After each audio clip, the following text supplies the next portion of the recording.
Halo, jumpa lagi dengan saya Aris Setiawan. Kali ini kita akan membahas tentang rekomendasi saham yang dilakukan oleh influencer atau beberapa yang viral di sosial media. Kita boleh nggak sih ikut rekomendasi seperti itu? Sebetulnya tidak ada yang salah dari rekomendasi influencer atau siapa.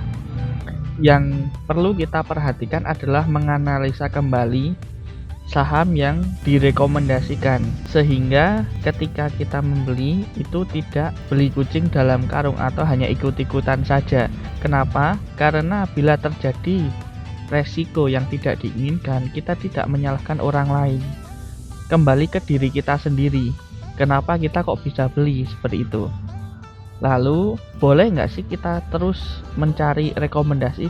Sebetulnya tidak ada yang salah dalam kita mencari rekomendasi atau ikut misalnya forum-forum tertentu, itu tidak ada yang salah.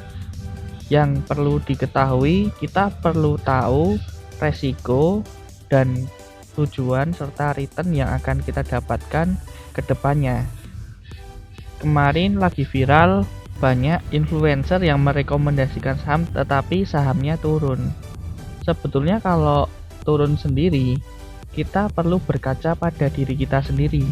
Kenapa sih kok kita bisa membeli saham tersebut? Jangan langsung kita ikut-ikutan beli dan menyalahkan orang lain. Tidak ada yang benar, tidak ada yang salah. Yang namanya pasar modal itu tidak bisa diprediksi, hanya kita bisa menganalisa ke depannya. Yang namanya rekomendasi itu tidak bisa dipastikan apakah langsung untung atau tidak. Bahkan juga ada kerugian seperti itu. Jadi saran saya, cobalah belajar sendiri, menganalisa sendiri. Jangan ikut-ikutan orang hanya sebagai referensi, itu tidak masalah. Namun kita lebih percaya diri terhadap diri kita sendiri. Ketika kita sudah mulai belajar menganalisa dan saham kita lalu naik ataupun turun, kita di situ jadi belajar.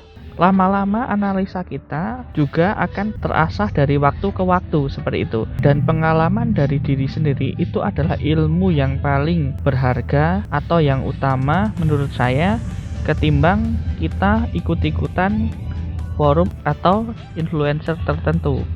Untuk belajar tidak masalah, semua orang perlu belajar, tapi cobalah mempraktekkan dari diri kita sendiri, lalu coba pelan-pelan kita berubah, pakai analisa sendiri, pakai metode sendiri, dan sesuaikan dengan karakter kesabaran teman-teman semua.